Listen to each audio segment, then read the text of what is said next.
semuanya, nama saya Bella dari kelas 5A absen 5. Hari ini saya akan menceritakan kisah hidup Santo Carolus Borromeus. Siapa sih Santo Carolus Borromeus itu? Kita tahu bahwa Santo Carolus Borromeus adalah santo pelindung yayasan Tarakanita. Tapi seperti apa sih kisah hidupnya? Dengarkan ya. Carolus Borromeus lahir pada tanggal 2 Oktober 1538 dari keluarga bangsawan Ghiberta Borromeo di Puria Arona, kota Milano, Italia Utara.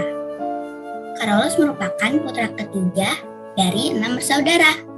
Carolus kemudian tumbuh menjadi anak lelaki yang pendiam, cenderung kaku.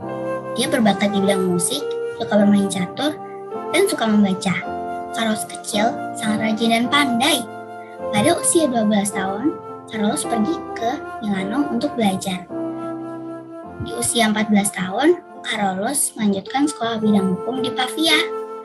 Ketika usia 21 tahun, Carolus telah menerima gelar doktor bidang hukum sipil dan gereja. Pandai ya teman-teman? Saat kakak Carolus, Federico meninggal, Carolus diharapkan menjadi penerus keluarga. Namun, Carolus telah memilih jalan hidupnya sendiri, menjadi seorang imam. Dan pada 17 Juli 1563, Carolus ditahbiskan menjadi imam. Di kala itu, situasi gereja sangat menyedihkan. Para umat tidak mendapatkan pelayanan yang layak karena para pemimpin gereja sibuk dengan kepentingan diri sendiri. Keadaan juga semakin diperparah dengan kondisi perekonomian negara yang buruk yang membuat kemiskinan semakin meluas dan muncul berbagai penyakit yang menewaskan ribuan nyawa. Carolus banyak melakukan pembaharuan. Dia membantu kaum miskin dan menderita, meningkatkan pembinaan iman dengan mendirikan seminari dan sekolah minggu. Dalam perjalanannya, Carolus Borromeus banyak mengalami penolakan dan bahkan pernah ditembak. Tapi puji Tuhan, ia masih selamat. Pada tahun 1576, Italia Utara diserang wabah sampar. Saat itu, dokter sulit dicari, dan jika ada, akan meminta bayaran yang tinggi.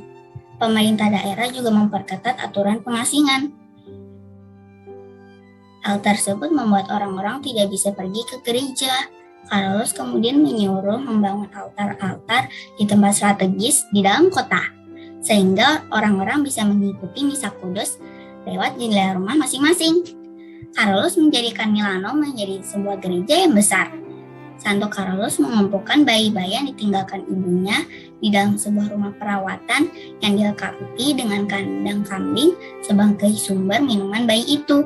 Carolus juga mengumpulkan para pengemis dan menyerahkan pemeliharaannya kepada para suster Benediktines. Santo Carolus menggerakkan usaha bantuan pakaian karena semua itu terjadi di saat musim salju yang sangat dingin. Tindakan pembaharuan Carolus menghidupkan keinginan untuk membantu banyak orang, sehingga aksi pengumpulan bahan pangan mendapat sambutan dari para pejabat yang tergerak hatinya turut membantu. Hari-hari terakhir Carolus diisi dengan doa.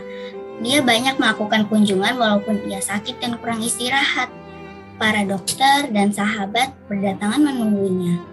Di malam terakhirnya, di saat badannya semakin lelah karena demam, Carolus masih berdoa malam bersama dan meminta untuk dibacakan kisah sengsara Tuhan Yesus. Santo Carolus kemudian menerima sakramen terakhir dan memberkati semua yang hadir. Malam itu juga, pada tanggal 3 November 1584, kira-kira pukul 8 malam, Santo Carolus meninggalkan raganya. Santo Carolus Borromeus adalah penerus cahaya yang akan tetap bersinar bagi gereja yang ia cintai. Mari teman-teman, kita sebagai pelajar harus dapat meneladani sikap rajin belajar Santo Carolus Borromeus dan juga semangat pelayanannya kepada sesama. Salam Tarakanita, satu hati, satu semangat, Tarakanita. Yes, terima kasih. Nah, itu tadi teman-teman kisah hidup Santo Carolus Borromeus. Terima kasih ya.